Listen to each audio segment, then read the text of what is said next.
विधानसभा चुनाव को लेकर यहां पर सियासत अभी सरगर्मी पे है। छत्तीसगढ़ के मुख्यमंत्री भूपेश बघेल ने सोमवार को केंद्रीय गृह मंत्री अमित शाह पर निशाना साधा और कहा कि छत्तीसगढ़ में फूट डालो और राज करो की योजना नहीं चलेगी।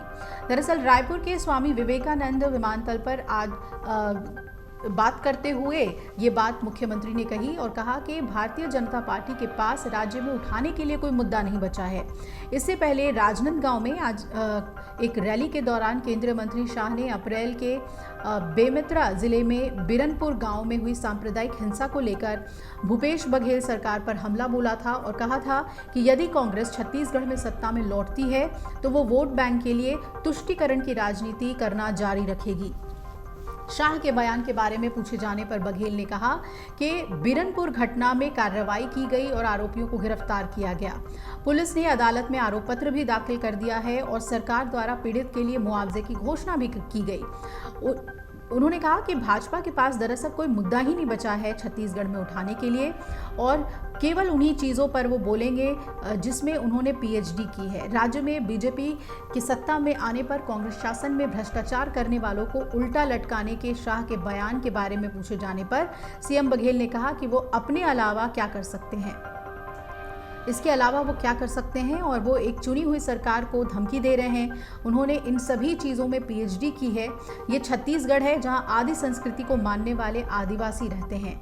यहाँ कबीर और गुरु घासीदास के अनुयायी रहते हैं। यहाँ के लोग प्रेम और भाईचारे की भाषा समझते हैं। फूट डालो और राज करो की योजना यहाँ काम नहीं करेगी। बघेल ने यह भी आरोप लगाया कि अमित शाह जी लोगों को डराकर छत्तीसगढ़ को अडानी को सौंपना चाहते हैं। वो राज्य को अडानी को सौंपने की पुरजोर कोशिश कर रहे हैं, लेकिन वो इसमें सफल नहीं होंगे। छत्तीसगढ़ की 90 सदस्यीय विधानसभा के लिए 2 चरणों में यानी 7 और 17 नवंबर को मतदान होगा। कांग्रेस ने अभी तक 30 सीटों के लिए अपने उम्मीदवारों की घोषणा की है। वहीं प्रदेश कांग्रेस अध्यक्ष दीपक बैज ने भी शाह की टिप्पणी के लिए उनकी आलोचना की और आरोप लगाया कि बीजेपी चुनाव को देखते हुए नफरत फैलाने की कोशिश कर रही है। उन्होंने आरोप लगाया कि बीजेपी हमेशा जहर उगलती है और पिछले 5 सालों की बात करें तो बीजेपी के नेतृत्व वाले केंद्र ने राज्य की योजनाओं को बाधित करने की कोशिश की और अब चुनाव के दौरान झूठ और जहर फैलाने का काम किया जा रहा है, लेकिन इसका कोई असर नहीं पड़ेगा। अगर अगले महीने होने वाले चुनाव में कांग्रेस ऐतिहासिक जीत हासिल करेगी और ये भी कहा कि यदि शाह उल्टा लटकाना चाहते हैं तो उन्हें पहले पूर्व मुख्यमंत्री रमन सिंह और उनके तत्कालीन कैबिनेट सहयोगियों के साथ ऐसा करना चाहिए जो कथित तौर पर राज्य में बीजेपी शासन के दौरान भ्रष्टाचार में शामिल थे। बाद में सीएम बघेल और बैज दिल्ली के लिए रवाना हो गए। बैज ने बताया कि मंगलवार को पार्टी की बैठक होनी है। कुछ बची हुई सीटों पर उम्मीदवारों के नाम तय करने के लिए ये बैठक होगी और ये भी कहा कि हम पार्टी आला कमान से अनुरोध करेंगे कि बाकी बचे हुए सभी प्रत्याशियों के नाम भी जल्द से जल्द जारी कर दिए जाएं।